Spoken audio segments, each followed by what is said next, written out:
আসসালামু আলাইকুম, সাফিয়া তাকিম চ্যানেলে সবাইকে স্বাগতম। আমি এই গলাটি তৈরি করব, আর তার জন্য প্রথমে আমি এখানে বক্রম নিয়েছি, আর বক্রমটাকে আমি মাঝখানে একটি ভাঁজ দিয়ে 2 পার্ট করে নিয়েছি।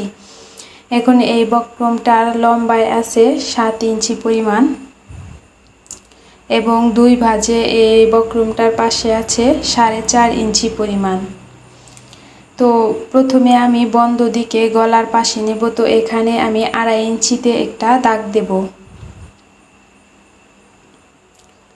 তারপর গলা লম্বাটা আমি প্রথমে 2.5 ইঞ্চি নেব। এখন আমি এখানে একটি বক্স তৈরি করে নেব।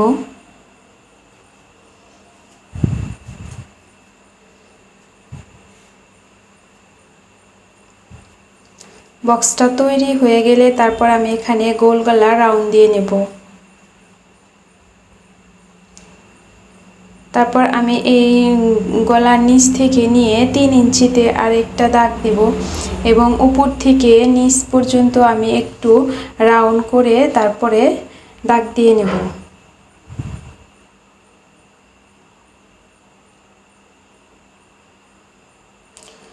তো এখন আমি এই রাউন্ডের চতুর্দিকে 1 ইঞ্চি পরিমাণ দূর দিয়ে দাগ দেব।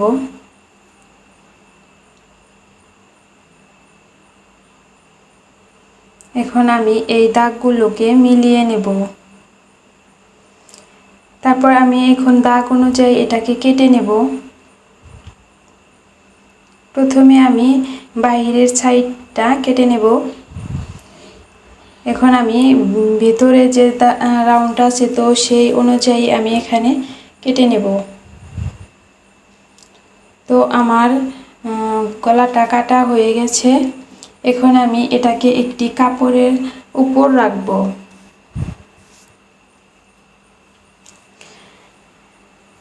কাপড়ের উপর রাখার পর তারপরে সাইডে যে বাড়তি কাপড়গুলো আছে তো সেটাকে আমি কেটে নেব। 1/2 ইঞ্চি দূর দিয়ে আমি কেটে নেব। এখন আমি এই 1/2 ইঞ্চি কাপড়টা ভাঁজ দিয়ে বক্রমের উপর রেখে তারপরে সেলাই করে নেব, আর এটাকে আমি এইভাবে ঘুরিয়ে ঘুরিয়ে চতুর্দিকে সেলাই করে নেব।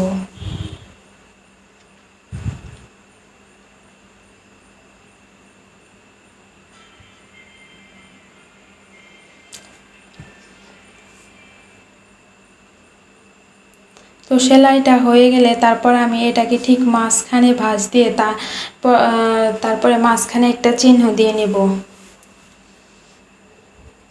এখন আমি জামার সোজা দিকটা নিব। তারপর আমি এই জামার মাঝখানে যে চিহ্নটা দিয়েছি তো সেই চিহ্নর সাথে আর বক্রমের গলায় যে চিহ্নটা আছে সেই চিহ্নর সাথে মিল রেখে তারপর আমি প্রথমে এটাকে লম্বালম্বিভাবে একটা সেলাই দেব।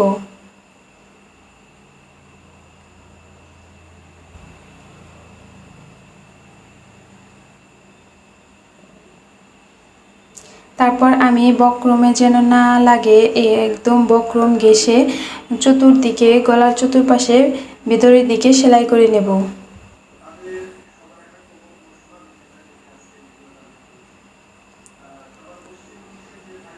তারপর সেলাইটা হয়ে গেলে আমি গলাটা কেটে নেব এবং এর মাঝখানে কাট বসিয়ে দেব। এখন বক্রমটাকে গলার পেছনের দিকে দিয়ে দিব এবং এটাকে হাতে আমি হেম করে নেব।